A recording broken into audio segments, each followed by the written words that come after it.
দুখন ছাত্ৰ সন্থা লাইক কোটি কোটি সদৌ মৰিগাঁও জিলা ছাত্ৰ সন্থা আৰু আজি ইয়াত এখন কৰ্মী সভা অনুষ্ঠিত হৈছে। কৰ্মী সভাৰ যিটো পৰিৱেশ মানে প্ৰেক্ষাগৃহৰ ভিতৰত বহিবলৈ ঠাই নাই, বাহিৰতো কৰ্মী সভাত অহা ছাত্ৰ ছাত্ৰীসকল বহিবলগীয়া হৈছে। এইটো এটা পৰিৱেশ আৰু এই পৰিৱেশৰ এটা উপলব্ধি মৰিগাঁৱৰ পৰা গোটেই অসমৰ আমি বহন কৰিব খুজিছোঁ। মৰিগাঁৱত আজি যিখন কৰ্মী সভা তাৰ উপলব্ধি একে সুকীয়া আৰু সেই উপলব্ধিটি হ'ল ছাত্ৰ সন্থাৰ প্ৰতিজন সদস্যই এটা সেৱাৰ মণিমূৰ্তিৰে আহি কাম কৰিবলৈ আগবাঢ়ি আহিছে।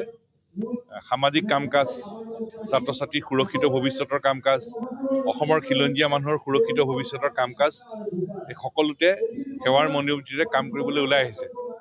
আৰু তাতে এটা গভীৰ উপলব্ধি আছে। সেই উপলব্ধিটো হ'ল আমি যেনেকৈ আমাৰ জন্মদাত্ৰীৰ মাক আমি উপলব্ধি কৰোঁ, সেই ধৰণেই আমি সংগঠনটো আমি আগুৱাই নিব বিচাৰোঁ। আৰু এই উপলব্ধিটো হ'ল জন্মদাত্ৰী মোৰ মা, অসম মোৰ মা আৰু সদৌ অসম ছাত্ৰ সন্থা মোৰ মা।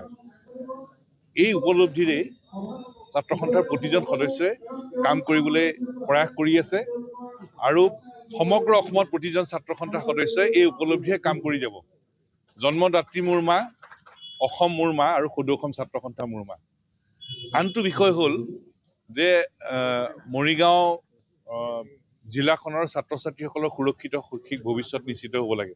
ছাত্ৰ ছাত্ৰীসকলৰ সপোন আছে আৰু সেই সপোনবোৰ বাস্তৱত ৰূপায়িত হ'ব লাগে। আৰু মৰিগাঁও জিলাত এতিয়া অত্যন্ত প্ৰয়োজনীয় কথাটোৱেই হ'ল এখন ৰাজ্যিক বিশ্ববিদ্যালয় মৰিগাঁৱত স্থাপন কৰিব লাগে।